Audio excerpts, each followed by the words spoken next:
Hey guys, Professor Bill, Comic Book University. Eve, issue number 1. This has a fantastic premise, which I've seen the concept of it before, but when you when you bring together something great, it's a beautiful thing, and everything is right about the setup for this book. Was this book in itself good? Well, it wasn't bad. I'm going to explain all that stuff in the hope that I have for it in the future. For now, let's get talking about who made the comic book, and then we'll break into all that good stuff. Written by Victor Lavelle, illustrated by Mi-Gyeong. I tried so hard with that name.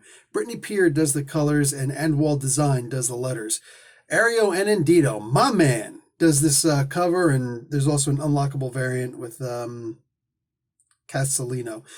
So there's a couple of Mirka Andolfo does a cover in Hyuk. Like there's a lot of really good covers in here. Boom Studios really expects this to be a hit, and I can see that. I can 100% see that.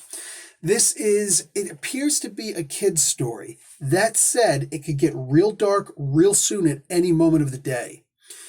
So I'm worried, and I'm not going to let my kids read this right now. Like that's just not going to happen. You know what I'm saying? Because this could go dark in a heartbeat, and it is a very touchy issue. The idea that, and this is facts, the polar ice caps are melting, and the climate scientists have said, including oh, for crying out loud, chemical engineers and the like. My oldest daughter is actually going to school for chemical engineering right now, and she's reading about this stuff also. You know, she's seeing the studies, actually understanding the studies and whatnot, that when these polar ice caps melt, there are diseases that were frozen way back then. There's a chance that there's not, but there's a strong chance that there are. And we don't have those built up immunities anymore. They're going to be brand new, ancient diseases that could spread, and who knows where that could go. You know what I'm saying? Just look at what COVID is doing to us. Imagine these ancient diseases that actually killed people and coming back now stronger than ever, or at least us being weaker, their targets being weaker than ever. So yeah, no, it doesn't sound like a really good thing. And that's actually what they're talking about in this book. Now, what's his name? Victor Lavelle, his wife is a climate change writer. So, okay, cool. I love the idea that he knows what he's talking about, or specifically his wife definitely knows what he's talking about, and he's learning, as he's going, or he's already learned from, or whatever. I love the idea that he's writing about something that he knows. And this, right now, it doesn't seem like it's a preachy thing. And I personally would be okay with it being preachy, as long as it's not like, cringeworthy preachy. But I know that there's going to be a few people out there who are going to be like, well, 3% of the science, 1% of the science out there says that there's no climate change. So I'm saying, and I'm including some meteorologists who work for Fox News. Yeah, that's cute. But I believe that climate change is a real thing because I believe the scientists and I believe the data that's out there. That's what I believe. And it's hard to call that belief at some point. It's more like, no, yeah, I understand it. Let's go. But as far as anybody who doesn't believe this, you're not going to like this book. Just giving you a heads up. You're not going to like it. You're going to gripe. You're going to whine. You're going to bitch. You're going to moan. You're going to complain.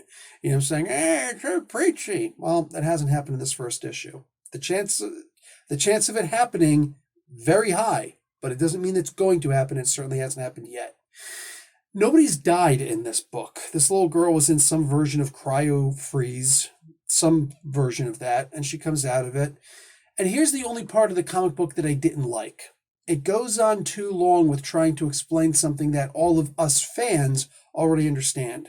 I mean, everybody knows that in the science fiction world, you go into some kind of a cryo freeze unless you have faster than light travel. And even if you do have hyperspace, you can still wind up going into freaking carbonite.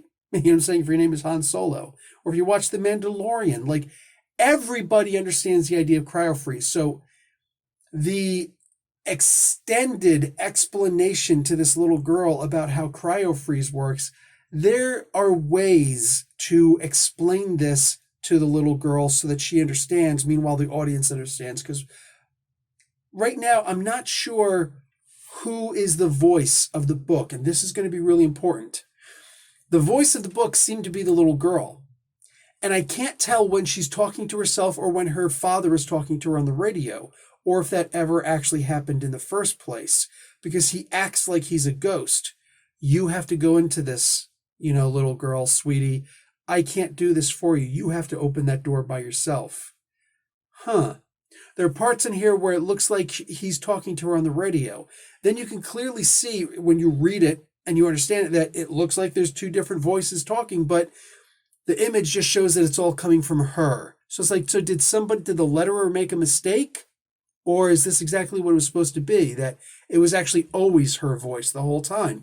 I'm not sure yet. It intrigues me because if it's what I think it is, it's going to be brilliant. If it's just a mistake, it's like you messed up what could have been a great book. So I'm really almost on the edge of my heels, saying, leaning back, wondering like, is this going to be good or are you going to blow this up? I don't know. Like, which way could this go? It can go any direction.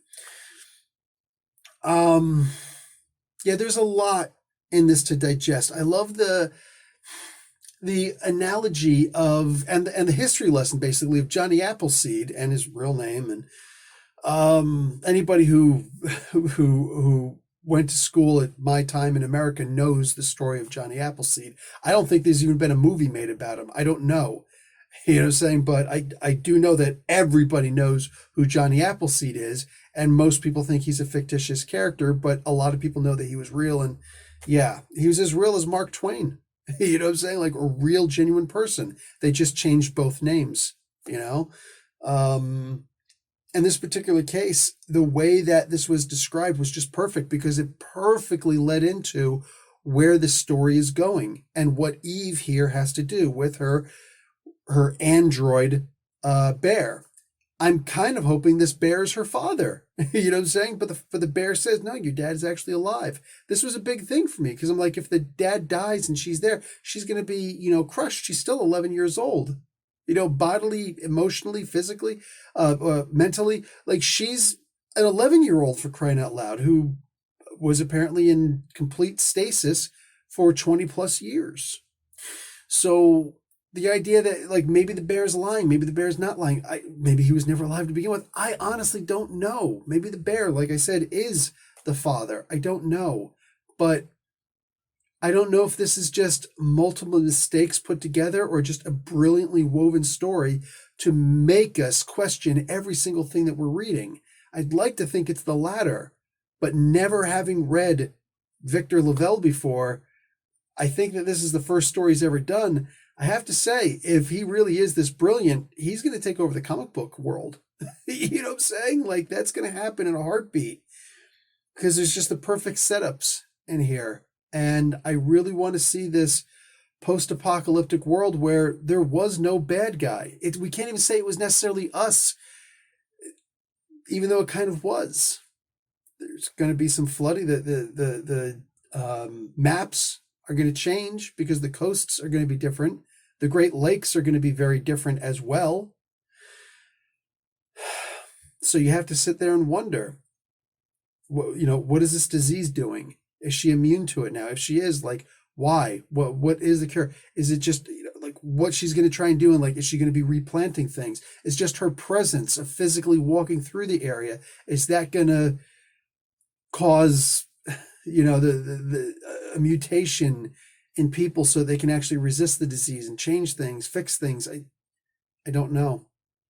But it seems like a really crazy thing that I love my daughter, so I'm going to protect her in here so she doesn't have to deal with this. Instead, she could have just dealt with it with you, but instead you make it so that she's going to have to deal with this on her own. I'm genuinely curious where this is going to go, and I hope that this is pure brilliance. I'm a little skeptical if that's the case, but I'm willing to come back for issue 2. I'm willing to see how that one rolls because we've got the story now. We've got the plot. So let's actually move on. Yeah, I'm ready to see that. Guys, I highly recommend going out and checking this one for yourself because, woof, and that cover, man. My man's Ario. God, I wish that he had something more than freaking Zoom because, wow. Anyway, good stuff. Looking forward to more of this good stuff. And that's really all I can go from here. I hope that Ario gets to do more covers for this. Yeah, and I really just hope that Lavelle is this genius. As far as the art is concerned, sorry I didn't touch on the art. Sorry, do I have to touch too much on the art? Can I just show it and let it speak for itself? Everything that you would like, here's pictures, here's background, here's foreground, here's objects, here's places, here's, perspective, and all of that. And that's an advertisement. But I mean, there's so much in here, and this is just the girl chewing. Like, they got it down right. So much of this. It's fantastic. It's a beautiful book. I hope it's as good as it seems to be. Talk to you guys later. Like the video, watch an ad. Professor Bill, Comic Book University. Class dismissed.